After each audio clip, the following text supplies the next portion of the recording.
हमारा प्यारा पृथ्वी अंतरिक्ष के विशालता में एक हरा भरा नखलिस्तान है। जीवन से भरपूर ये दुनिया अद्भुत खूबसूरती और अजूबों से भरी है। लेकिन इतना सारा जीवन एक खास चीज के बिना मुमकिन नहीं होता, हमारा एटमॉस्फेयर। ये अदृश्य कवच धरती को ढके हुए है, हमें अंतरिक्ष की कठोर वास्तविकताओं से बचाता है। ठंडी रात में गर्म कंबल की तरह ये सूरज की गर्मी को रोक कर रखता है। इससे हमारे ग्रह का तापमान जीवन के लिए सही रहता है। इसके बिना पृथ्वी एक ठंडा बंजर मैदान होता। वायुमंडल सिर्फ एक सुरक्षा कवच नहीं है, ये एक जटिल और गतिशील प्रणाली है जो हमारी दुनिया को आकार देने में अहम भूमिका निभाता है। हल्की हवा से लेकर तेज तूफान तक हमारे मौसम के नमूने इसके जिम्मे हैं। हम जो हवा सांस लेते हैं, गासों का एक नाजुक मिश्रण हमें जीवित रखता है। यह हमारे ग्रह की परस्पर जुड़ी और जीवन को संभव बनाने वाले नाजुक संतुलन की निरंतर याद दिलाता है।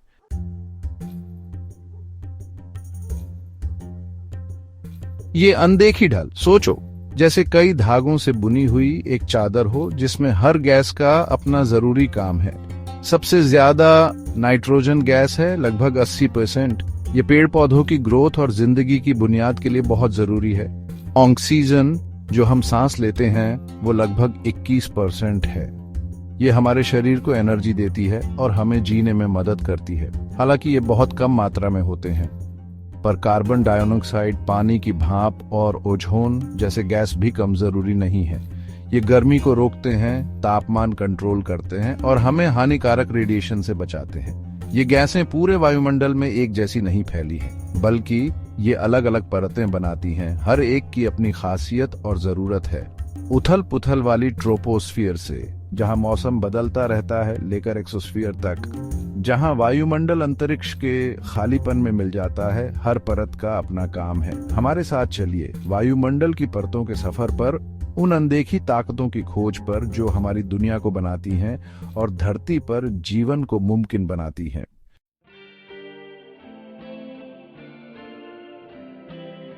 सोचो, हमारा वायुमंडल एक बहुत बड़ा कॉकटेल है, अलग अलग गासों का मिक्सचर, हर एक का अपना अलग स्वाद। नाइट्रोजन जैसे बेस स्पिरिट सबसे ज्यादा है, पूरे 78%। ये हमारे चारों तरफ है, एक इनविजिबल गैस जिस पर हम ध्यान ही नहीं देते, लेकिन ये जिंदगी के लिए बहुत जरूरी है। पेड़ पौधों को बढ़ने के लिए नाइट्रोजन चाहिए और उन्हें ये मिट्टी से मिलती है, जहां बैक्टीरिया हवा के नाइट्रोजन को इस्तेमाल करने लायक बना देते हैं।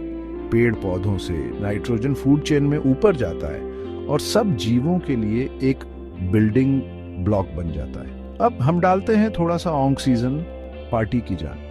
लगभग 21% हवा में ऑक्सीजन वो है जो हम सांस लेते हैं और जो हमारी कोशिकाओं को एनर्जी देता है। ये पेड़ पौधे बनाते हैं फोटोसिंथेसिस से, एक ऐसा प्रोसेस जो सूरज की रोशनी इस्तेमाल करता है कार्बन डाइऑक्साइड और पानी को शुगर और ऑक्सीजन में बदलने के लिए।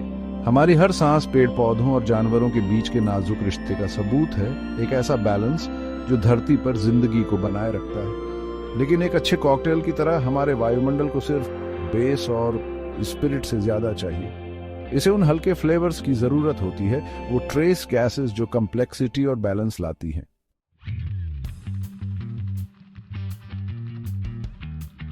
ऑक्सीजन यानी जीवन का अमृत, ये वो गैस है जिससे हम अपने खाने में छुपी ऊर्जा को इस्तेमाल कर पाते हैं। रेस्पिरेशन यानी सांस लेने की प्रक्रिया जो हमारे सेल्स में होती है, उसमें ऑक्सीजन ग्लूकोज से मिलकर एनर्जी रिलीज करता है और ये एनर्जी हमारे शरीर को चलाती है।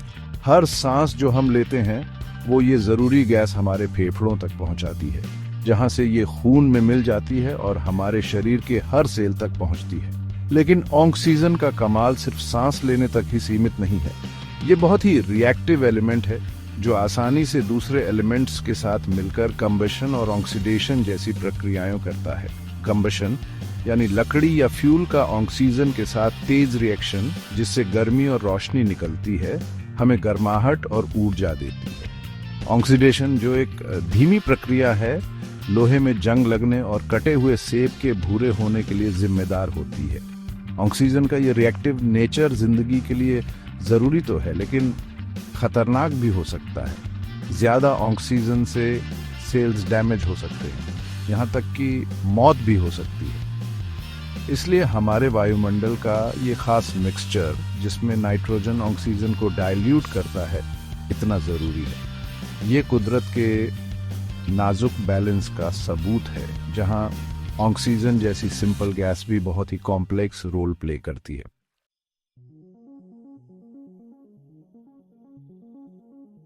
अपना सफर शुरू होता है एटमॉस्फेयर में, यहीं से ट्रोपोस्फेयर में। ये वो लेयर है जहां हम रहते हैं, जहां मौसम का ड्रामा होता है। ये धरती से लेकर ऊपर 7 से 15 किलोमीटर तक फैला है। ट्रोपोस्फेयर में हमेशा हलचल मची रहती है। जैसे ही सूरज धरती को गर्म करता है, नीचे की हवा गर्म हो जाती है, हल्की हो जाती है और ऊपर उठती है, जिससे कन्वेक्शन करंट बनते हैं। ये करंट मानो आसमान में न दिखने वाली नदियां हों जो हमारे मौसम को चलाती हैं। ट्रोपोस्फेयर में ही धरती का ज्यादातर पानी होता है, जिससे बादल बनते हैं जो आसमान में नाचते हैं। ये बादल ऊपर पतले पतले सिरस क्लाउड से लेकर बड़े बड़े क्यूमुलोनिम्बस क्लाउड तक, जो आंधी तूफान लाते हैं, हमें पानी के चक्र की याद दिलाते रहते हैं। ये भाप बन के उड़े पानी से बनते हैं, ऊपर की हवा के करंट से ऊपर जाते हैं और फिर बारिश, बर्फ या ओले के रूप में जमीन पर गिरते हैं, जिससे धरती पर जीवन पनपता है। जैसे जैसे हम ट्रोपोस्फेयर में ऊपर जाते हैं, हवा ठंडी होती जाती है। ऐसा इसलिए होता है क्योंकि ऊपर हवा पतली होती है और सूरज की गर्मी सोखने के लिए हवा के कण कम होते हैं। हर 1 किलोमीटर ऊपर जाने पर तापमान लगभग 6.5 डिग्री सेल्सियस गिर जाता है। इसे एनवायरमेंटल लैप्स रेट कहते हैं और ये मौसम और हवा के स्थिर होने में बहुत जरूरी होता है।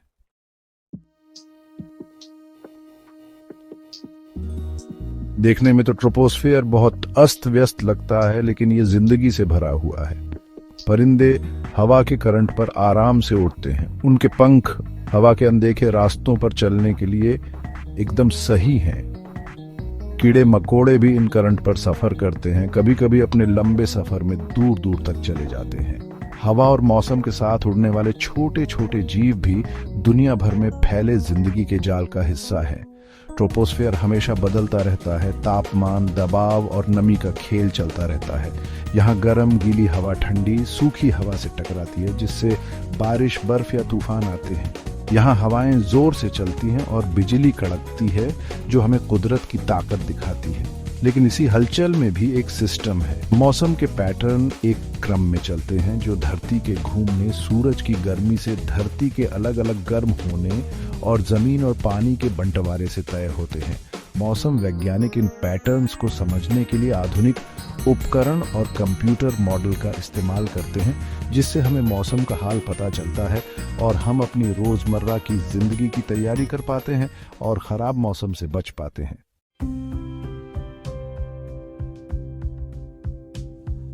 सेक्शन 3, स्ट्रेटोस्फेयर एक सुरक्षा कवच। जैसे ही हम उस टर्बुलेंट ट्रोपोस्फियर को पीछे छोड़ते हैं और ऊपर जाते हैं, हम एक नए दायरे में प्रवेश करते हैं, स्ट्रेटोस्फियर। यह लेयर, जो धरती की सतह से लगभग 10 से 50 किलोमीटर ऊपर तक फैली है, अपनी स्टेबल ड्राई एयर के लिए जानी जाती है। ट्रोपोस्फियर के विपरीत, जहां टेम्परेचर एल्टीट्यूड के साथ कम होती जाती है, स्ट्रेटोस्फियर में टेम्परेचर हाइट के साथ बढ़ती है। ऐसा ओजोन लेयर की वजह से होता है, जो स्ट्रेटोस्फेयर का एक हिस्सा है और सूरज की ज्यादातर हार्मफुल अल्ट्रावायोलेट रेडिएशन को अब्सॉर्ब कर लेता है। ओजोन 3 ऑक्सीजन परमाणुओं से बना एक मॉलिक्यूल हमारे ग्रह के लिए एक सनस्क्रीन की तरह काम करता है। ये सूरज की ज्यादातर यूवी रेडिएशन को सोख लेता है, इसे पृथ्वी की सतह तक पहुंचने से रोकता है, जहां यह स्किन कैंसर, मोतियाबिंद और पेड़ पौधों और जानवरों को नुकसान पहुंचा सकता है। ओजोन परत पृथ्वी पर जीवन के लिए बहुत जरूरी है और 20वीं सदी के अंत में मानव निर्मित रसायनों के कारण इसका डिप्लीशन होना एक बड़ी एनवायरमेंटल कंसर्न थी। स्ट्रेटोस्फेयर की स्टेबल एयर इसे लॉन्ग डिस्टेंस हवाई यात्रा के लिए आइडियल बनाती है। कमर्शियल जेट्स ट्रोपोस्फेयर के टर्बुलेंस और वेदर पैटर्न से ऊपर लोअर स्ट्रेटोस्फेयर में उड़ते हैं, जिससे उन्हें स्मूदर सवारी और ग्रेटर फ्यूल एफिशिएंसी मिलती है। हाई एल्टीट्यूड रिसर्च बलून्स भी स्ट्रेटोस्फेयर से गुजरते हैं। एटमॉस्फेरिक कॉम्पोजिशन, क्लाइमेट चेंज और कॉस्मिक रेज का अध्ययन करने के लिए इंस्ट्रूमेंट्स ले जाते हैं।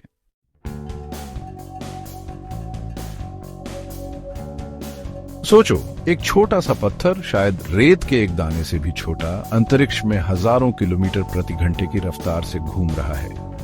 यह नन्हा प्रोजेक्टाइल एक उल्कापिंड पृथ्वी से टकराने वाला है। हमें नीचे पता भी नहीं है, हमारे सिर के ऊपर एक खामोश ड्रामा होने वाला है। जैसे ही उल्कापिंड पृथ्वी के वायुमंडल में प्रवेश करता है, यह बढ़ते हुए वायु प्रतिरोध का सामना करता है। यह प्रतिरोध शुरू में हल्का सा तेजी से बढ़ता जाता है, क्योंकि उल्कापिंड घने होते हुए वायुमंडल में और गहराई तक जाता है। उल्कापिंड और हवा के अणुओं के बीच का घर्षण बहुत अधिक गर्मी पैदा करता है। उल्कापिंड की सतह चमकने लगती है, एक फीके भूरे रंग से एक चमकदार सफेद गर्म में बदल जाती है। यह तेज गर्मी उल्कापिंड की बाहरी परतों को वाष्पीकृत कर देती है, जिससे चमकती गैस का एक निशान बनता है जो इसके पीछे किलोमीटर तक फैला होता है। यह चमकता हुआ निशान, एक उल्का, आकाश में एक लकीर की तरह दिखता है, एक क्षणिक लेकिन शानदार खगोलीय प्रदर्शन। ज्यादातर उल्काएं मेसोस्फीयर में पूरी तरह से जल जाती है। उनकी अंतरिक्ष यात्रा एक शानदार चमक के साथ समाप्त होती है। हालांकि बड़े उल्कापिंड इस ज्वलंत यात्रा से बच सकते हैं और पृथ्वी की सतह तक पहुंच सकते हैं, उल्कापिंड बन जाते हैं। हमारे सौर मंडल के प्रारंभिक इतिहास के ये अवशेष ग्रहों की संरचना और हमारी यूनिवर्सीय दुनिया को आकार देने वाली प्रक्रियाओं के बारे में बहुमूल्य जानकारी प्रदान करते हैं।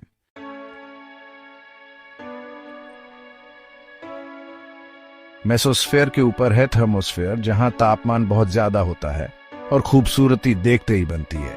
यहाँ हवा इतनी पतली है कि लगभग वैक्यूम जैसा लगता है, लेकिन इस पतली हवा को देखकर धोखा मत खाना। थर्मोस्फेयर में सूरज की गर्मी सबसे तेज होती है। तापमान 1500 डिग्री सेल्सियस या उससे भी ज्यादा हो सकता है, इतना कि लोहा भी पिघल जाए। लेकिन ये गर्मी पृथ्वी जैसी नहीं लगती, क्योंकि हवा के कण बहुत दूर दूर होते हैं, इसलिए हमारे त्वचा को गर्मी देने के लिए टक्कर मारने वाले कण बहुत कम होते हैं। थर्मोस्फेयर में ही अरोरा बोरेलिस और अरोरा ऑस्ट्रेलिस का जादू होता है, जिन्हें नॉर्दर्न और सदर्न लाइट्स भी कहते हैं। ये रोशनी और रंगों के नजारे तब बनते हैं जब सूरज से आवेशित कण सोलर विंड के साथ आकर थर्मोस्फेयर में परमाणुओं से टकराते हैं। ये टक्कर परमाणुओं को उत्तेजित करती है, जिससे वे अलग अलग वेवलेंथ पर प्रकाश के फोटॉन छोड़ते हैं और आसमान में हरे, लाल, नीले और बैंगनी रंग नाचते हुए दिखाई देते हैं। थर्मोस्फेयर रेडियो कम्युनिकेशन में भी बहुत जरूरी भूमिका निभाता है। आयनसोस्फेयर, जो थर्मोस्फेयर और ऊपरी मेसोस्फेयर का एक हिस्सा है, में बहुत सारे आयन और मुक्त इलेक्ट्रॉन होते हैं। ये आवेशित कण रेडियो तरंगों को रिफ्लेक्ट करते हैं, जिससे लंबी दूरी तक रेडियो ट्रांसमिशन हो पाता है।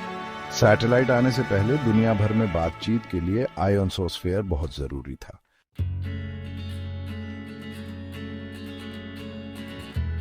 और अब हम चढ़ते हैं अपने ग्रह के वायुमंडल के बिल्कुल किनारे तक, एक ऐसा क्षेत्र जो इतना दूर है कि मुश्किल से पृथ्वी के गुरुत्वाकर्षण के आगोश में समाया हुआ है, एक्सोस्फीयर। ये भूतिया परत लगभग 500 किलोमीटर की ऊंचाई से शुरू होकर हजारों किलोमीटर अंतरिक्ष में फैली हुई है, हमारी दुनिया और उससे परे विशाल खालीपन के बीच की सीमा को चिह्नित करती है। यहाँ हवा इतनी पतली है कि अणु एक दूसरे से टकराए बिना किलोमीटर तक यात्रा कर सकते हैं, जिससे लगभग एक परफेक्ट वैक्यूम बन जाता है। यह अलौकिक सुंदरता का स्थान है, जहां हमारे वायुमंडल के अंतिम अवशेष अंतरिक्ष के कालेपन के साथ सीमलेसली मिल जाते हैं। एक्सोस्फीयर एक्सट्रीम्स का स्थान है। तापमान बेतहाशा घटता बढ़ता है, धूप में स्कॉचिंग हॉट से लेकर छाया में बेहद ठंडा। सांस लेने के लिए हवा नहीं है, सुनने के लिए कोई आवाज नहीं है, केवल सोलर विंड की धीमी फुसफुसाहट है, जो सूर्य से लगातार बहने वाले आवेशित कणों की एक धारा है। यहाँ भौतिकी के नियम जो हमारे दैनिक जीवन को नियंत्रित करते हैं, टूटने लगते हैं और अंतरिक्ष के अजीब और अद्भुत नियम उनकी जगह ले लेते हैं। अपनी सीमिंगली डेसोलेट प्रकृति के बावजूद एक्सोस्फीयर खाली नहीं है। ये आश्चर्य और खोज का क्षेत्र है, कई तरह की घटनाओं का घर है, जो वैज्ञानिकों और अंतरिक्ष इंथुजियास्ट को समान रूप से मोहित करती रहती है। पृथ्वी के चारों ओर हाइड्रोजन परमाणुओं के प्रभामंडल, भूतिया चमक वाले जियो कोरोना से लेकर आर्टिफिशियल सैटेलाइट्स के मेस्मराइजिंग नृत्य तक, एक्सोस्फेयर हमारे ब्रह्मांड के असीम रहस्यों की एक झलक पेश करता है।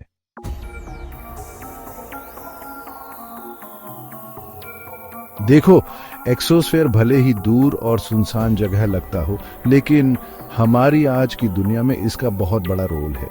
ये आर्टिफिशियल सैटेलाइट्स का घर है जो असली में कमाल की टेक्नोलॉजी है और जिन्होंने कम्युनिकेशन, नेविगेशन और धरती को समझने के हमारे तरीके को बदल दिया है। ये सैटेलाइट्स जो हमारे सरों के ऊपर सैकड़ों या हजारों किलोमीटर ऊपर चक्कर लगा रहे हैं, टीवी सिग्नल भेजते हैं, इंटरनेट कनेक्टिविटी देते हैं, मौसम का हाल बताते हैं और हमारे ग्रह के क्लाइमेट, रिसोर्सेज और एनवायरनमेंट के बारे में जरूरी डेटा इकट्ठा करते हैं। कुछ सैटेलाइट्स में पावरफुल टेलीस्कोप लगे होते हैं जो दूर के तारों, गैलेक्सीज और ब्लैक होल के रहस्यों को उजागर करते हैं, और कुछ जैसे हबल स्पेस टेलीस्कोप ने ब्रह्मांड की लाजवाब तस्वीरें ली हैं, जिससे हमारा कॉस्मिक नजरिया बढ़ा है और कई साइंटिस्ट और सपने देखने वालों को प्रेरणा मिली है। ये टेक्नोलॉजी के चमत्कार एक्सोस्फेयर में चुपचाप घूमते हुए हमारे ग्रह, हमारे सौर मंडल और जिस ब्रह्मांड में हम रहते हैं उसे समझने के लिए जरूरी टूल्स बन गए हैं। एक्सोस्फेयर, जिसे कभी हमारी दुनिया का किनारा माना जाता था, अब मानव गतिविधियों का एक व्यस्त केंद्र है। जैसे जैसे हम इस आखिरी सीमा को एक्सप्लोर और इस्तेमाल करते रहेंगे, वैसे वैसे हमारे ग्रह, हमारे सौर मंडल और उससे आगे के ब्रह्मांड के आपसी संबंध की गहरी समझ हमें मिलेगी। एक्सोस्फेयर नाजुक सुंदरता और टेक्नोलॉजी के कौशल का क्षेत्र इंसानों की अंतहीन जिज्ञासा और ज्ञान की हमारी कभी न बुझने वाली प्यास की याद दिलाता है।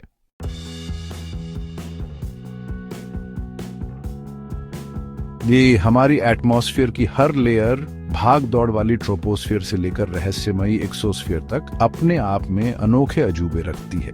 जैसे स्ट्रेटोस्फेयर ले लो, इस लेयर में बादलों और तूफानों से ऊपर एक ऐसा एरिया है जहां टेम्परेचर ऊंचाई के साथ बढ़ता है, आम ट्रेंड के उल्टा। ये टेम्परेचर इन्वर्शन ओजोन लेयर के अल्ट्रावायलेट रेडिएशन सोखने की वजह से एक स्टेबल और लेयर्ड माहौल बनाता है। इसी शांत स्ट्रैटम में हमें नेक्रियस क्लाउड्स मिलते हैं, जिन्हें मदर ऑफ पर्ल क्लाउड्स भी कहते हैं। ये रेयर और पल भर के लिए दिखने वाले बादल छोटे छोटे बर्फ के क्रिस्टल से बने होते हैं और 15 से 25 किलोमीटर की ऊंचाई पर बनते हैं, जहां टेम्परेचर -85 डिग्री सेल्सियस या उससे भी नीचे जा सकता है। सीप के अंदर जैसे दिखते हैं, इनके इंद्रधनुषी रंग इन सुपर कूल्ड वाटर ड्रॉपलेट्स के किनारों से सूरज की रोशनी के डिफ्रैक्शन की वजह से होते हैं। नेक्रियस क्लाउड्स, जो अक्सर सूरज ढलने के बाद या निकलने से पहले ट्वाइलाइट स्काई में दिखाई देते हैं, आसमान को एक अलौकिक सुंदरता से रंग देते हैं, जो हमारी एटमॉस्फेयर में छिपे हुए अजूबों का प्रमाण है। लेकिन स्ट्रेटोस्फियर ही ऐसी लेयर नहीं है जिसमें इतनी सुंदरता है। ट्रोपोस्फियर में वापस नीचे आओ और अगर किस्मत अच्छी हो तो आपको स्प्राइट दिख सकता है, एक पलक झपकते ही गायब हो जाने वाला बिजली का नजारा जो तूफानों के ऊपर होता है। बिजली के विपरीत जो बादलों के बीच या बादल और जमीन के बीच चलती है, स्प्राइट्स तूफानों के ऊपर से ऊपर की ओर नाचते हैं और 100 किलोमीटर तक की ऊंचाई तक पहुंच जाते हैं। ये रहस्यमयी चमक अक्सर लाल या नीले रंग की होती है और बस कुछ मिलीसेकंड्स तक रहती है, जिससे इन्हें देखना और स्टडी करना मुश्किल हो जाता है।